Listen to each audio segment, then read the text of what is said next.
I know in January you got mixed up with a vandalism charge in Yeah. Washington State. Now, they charged you with first-degree malicious mischief, and from the accounts that I've read, it says that you've only spray painted an anarchy symbol, a peace symbol, and the words "No poverty and no war." That doesn't sound too Right. malicious. That just sounds like it's. I mean, granted, it's defacement of property, but it sounds like it's a pretty peaceful kind of protest that you were doing.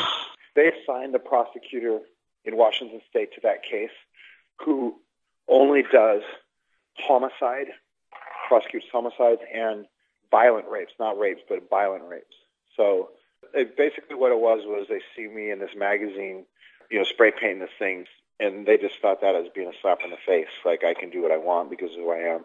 The whole thing is that port there, the port of Olympia, is used to export striker units and gear and equipment to Iraq.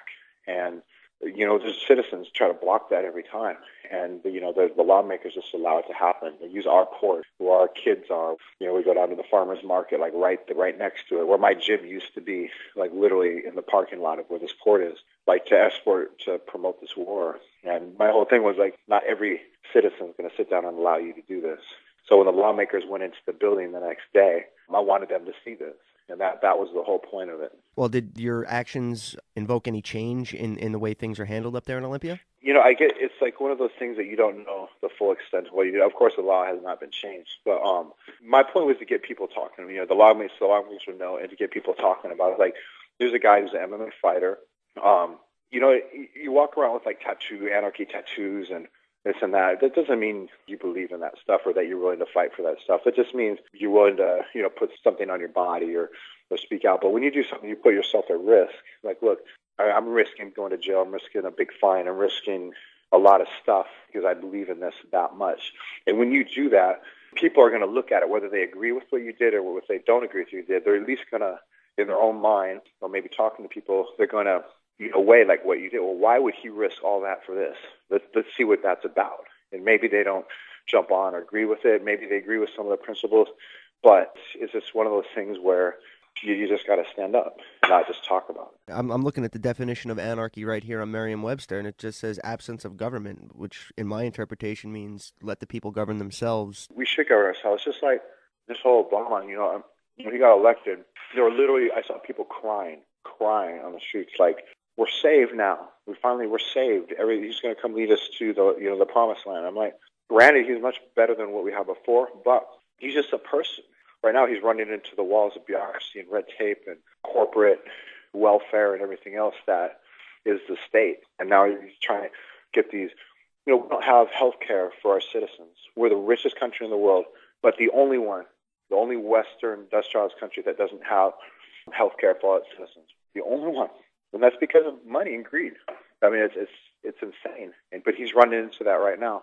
Anarchy, to me, when people go, "Oh, what is an anarchist?" and they try to get me in a, kind of get me in a corner so they can start picking it apart. Well, that's not going to work. Well, I go, what would an ideal society look to you? That's what I do. I ask them, well, what would an ideal society look to you? And they'll tell me, well, people have this and people have jobs and, there's nobody on the street like begging because there's enough for everybody. And I'm like, you're describing anarchy. You're describing a system of anarchy right now. But people don't believe it because they're not educated in it.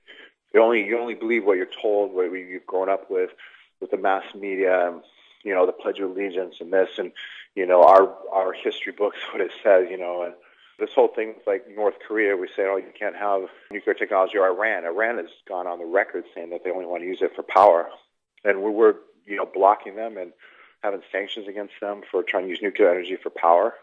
We're sitting there with thousands of nuclear warheads. The only one to ever use nuclear weapons, the two atomic bombs on Japan against another people, civilians at that.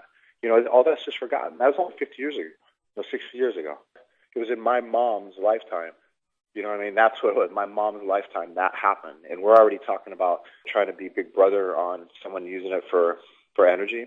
I mean, the hypocrisy is like so thick you can't see, it's craziness. But it's just like what we read and what we're taught to believe in. And so the point is the same could be with anarchy. We're taught that there's a different way, that there's another possibility. And I don't agree with this. Well, anarchy is not going to work, so forget about it.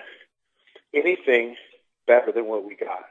Anything that improves what we got right now is a step in the right direction, and a step towards anarchy. I'm not, a conspiracy theorist or an illusionist and thinking that this is going to be done in my lifetime or whatever. But the ability of our planet to sustain the amount of people we have and the amount of people that we're going to have requires that we change the way we do things. Capitalism will not sustain our society. I mean, we're seeing it right now. So there has to be a change. And so this change, we need to educate people on the possibility that something better exists. Why? Just because you can't achieve utopia, why not at least strive for that? Let's strive for something that's better than where we have more than half the population of the earth go hungry every night. That system doesn't work when you got that many billions of people that are hungry or don't have shelter or don't have health care, don't have education, don't have transportation.